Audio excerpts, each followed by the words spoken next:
building RazorpayX in 45 days is a story actually which all Razors are really proud of even till date. We keep talking about it whenever we are thinking of some audacious goals. Now, Razorpay has actually achieved whatever she has achieved because she always signed up for audacious goals. That's how RazorpayX also was born, right? So the founders and the leadership team had decided that we want to launch this by FTX of 2018. And so that's how a definite timeline got decided, like of 45 days. Now let me kind of tell you in terms of how it got done, right? So number one, there was a very specific, seemingly difficult objective though, with a specific timeline, which was very near, right? Not quarters away, because the moment you like quarters away, it becomes difficult. You lose track.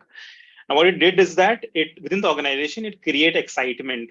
There was a lot of buzz and curiosity on the floor, became like a hot topic, right? Which helped in various ways, right? So, for example, it helped in terms of resourcing, right? This excitement that got generated helped in aligning resources, right? When we were kind of started to build RazorpayX, there was no team for RazorpayX. We had to borrow people from existing teams, which means that we had to navigate through, talk to those leaders, and ask for help, right? All the excitement that got generated and the buying from leadership actually helped in like getting those resources, the best ones in the org, and create a temporary team for the project. Third thing was that in terms of the initial days were just spent on planning. Now you might just think that 45 days you just want to go execute from day one, right? That was not something that we did.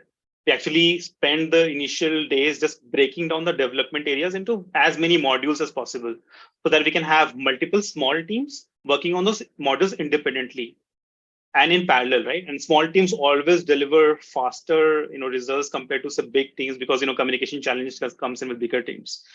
Now, now, of course, like if you have too many small teams and like too many modules to work in parallel, right? What will happen is there are a lot of handshakes that are required, which could be complex, right? The way we address that is that every team kind of first define their external dependencies and build those specs first. To give an example, backend first define the API that frontend would need, right, to build the UI, so that frontend can independently mock up those API responses and build the UI independent of what is happening on the backend, so that later on when the stitching happens, there is no surprises for frontend.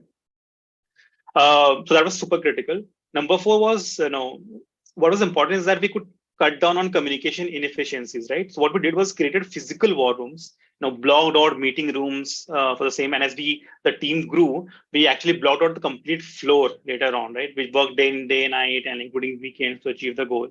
So yeah, overall it was a great fun and such a sweet memory for everyone involved. I would say the primary takeaways,